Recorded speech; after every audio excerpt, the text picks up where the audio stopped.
ہاتھی اور چونٹی۔ یہ کہانی ایک ہاتھی اور چونٹی کی ہے۔ ایک بار جنگل میں ایک ہاتھی رہتا تھا۔ اسے اپنے بڑے ڈنڈور پر بڑا گھمنڈ تھا۔ وہ ہمیشہ جنگل کے دوسرے جانوروں کو تنگ کرتا اور ان کا مذاق اڑاتا۔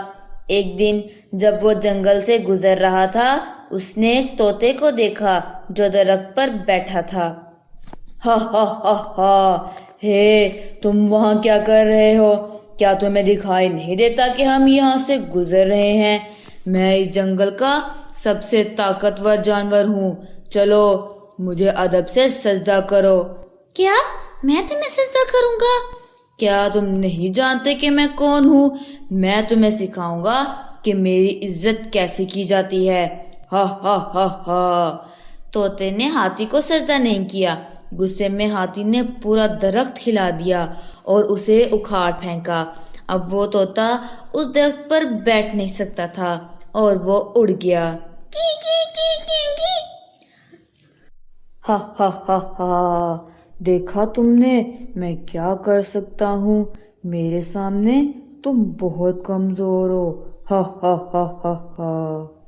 گھمنڈی ہاتھی پھر وہاں سے چلا گیا۔ ہمیشہ کی طرح وہ دریا پر گیا پانی پینے کو۔ بس اس دریا کے کنارے ایک چھوٹی سی چونٹی رہتی تھی۔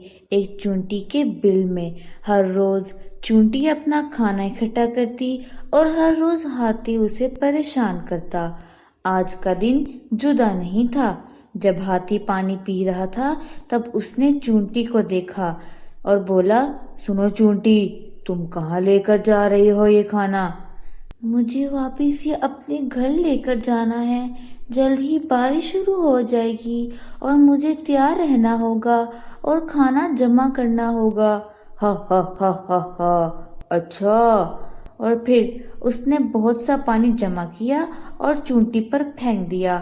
پانی نے اس کا کھانا برباد کر دیا اور اب وہ پوری طرح سے گیلی ہو چکی تھی۔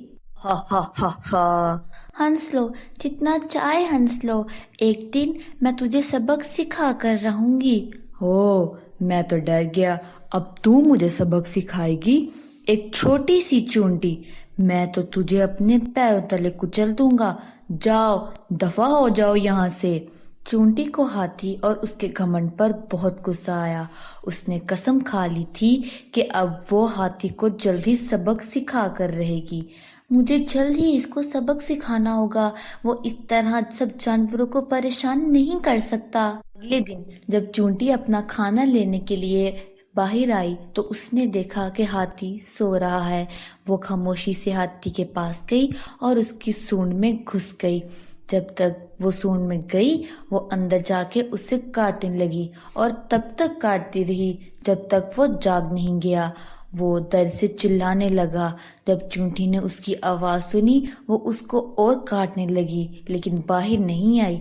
اب اس کو بہت درد ہو رہا تھا۔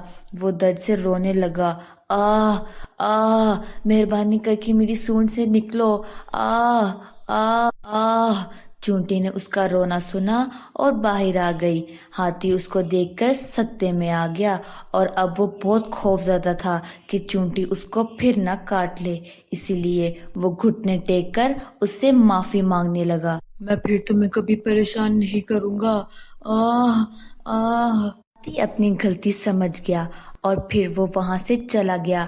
اس دن کے بعد سے اس نے کسی بھی جانور کو تنگ نہیں کیا۔ اب تم سمجھے کہ کوئی بھی جانور چھوٹا یا بڑا نہیں ہوتا۔ اپنے ہنر پر گھمنڈ مت کرو، اس کا استعمال دوسروں کی مدد میں کرو۔